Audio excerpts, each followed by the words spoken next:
बिस्मिल्लाहिर्रहमानिर्रहीम। What is cystinuria? आपका जो स्मॉल इंटेस्टाइन होता है और जो आपकी जो प्रॉक्सिमल कॉन्वोलेटेड ट्यूब्यूल्स हैं किडनीज़ के, उनके पास एक ट्रांसपोर्ट सिस्टम होता है for the amino acid Uptake. Obviously वैसे तो आप अमाइनो एसिड्स तो खैर आपके ग्लोमेरुलर फिल्ट्रेट में आ जाती हैं, ठीक है, तो उनको रीअब्सॉर्ब करना होता है। अगर उसके रीअब्सॉर्प्टिव सिस्टम के अंदर कोई डिफेक्ट आ जाए, ठीक है, तो ऑब्वियसली क्या होगा कि those amino acids will be excreted in the urine, ठीक है, आप उनको रीअब्सॉर्ब नहीं कर पाओगे। It will result in an inability to absorb particular amino acids into the intestine and into the kidney tubules. ठीक है, यहाँ जो पिक्चर मैंने आपको दिखाई है that is only demonstrating the story of the proximal convoluted tubule, लेकिन यही सीन आपका स्मॉल इंटेस्टाइन में भी हो सकता है। ठीक है, स्मॉल इंटेस्टाइन में भी तो अमाइनो एसिड्स की एब्जॉर्प्शन होनी होती है ना। तो उन्होंने कहा कि अगर हम एक एग्जांपल के तौर पर will be discussing about cystinuria. ठीक है, सिस्टीन यूरिया क्या है? It is a system in the proximal convoluted tubules that is responsible for the uptake of cystine and the dibasic amino acids ornithine, arginine and lysine, जिसको हम लोग simply क्या कह सकते हैं, कोल कह सकते हैं। सिस्टीन हो गया, ऑर्निथीन, आर्जिनिन एंड लाइसिन।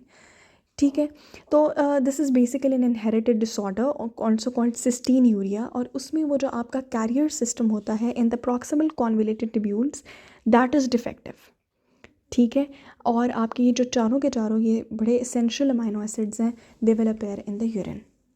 अच्छा, अब ये जो सिस्टीन यूरिया ना, that is one of the most common inherited diseases and the most common genetic error of the amino acid transport.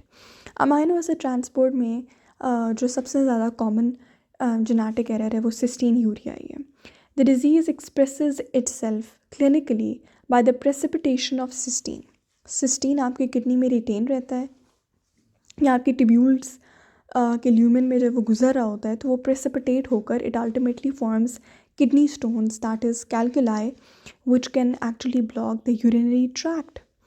ठीक है, तो इसकी कॉम्प्लिकेशन क्या है? Kidney stones. अब इसका इलाज क्या है? Oral hydration is an important part of the treatment for this disorder. Kidney stones कभी भी हों तो वन ऑफ द रेमेडी यही होती है कि वाटर इनटेक ज़्यादा करें ताकि वो स्टोन्स वॉश ऑफ हो जाएं।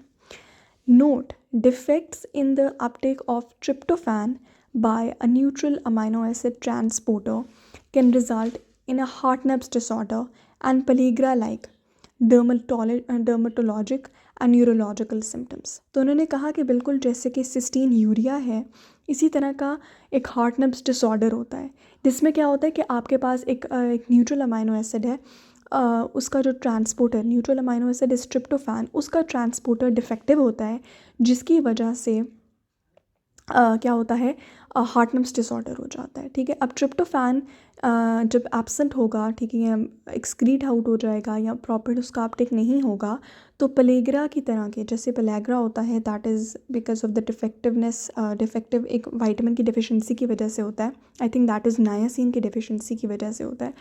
तो पेलेग्रा लाइक सिम्टम्स आते हैं, डर्मेटोलॉजिकल और न्यूरोलॉजिकल सिम्टम्स आते हैं।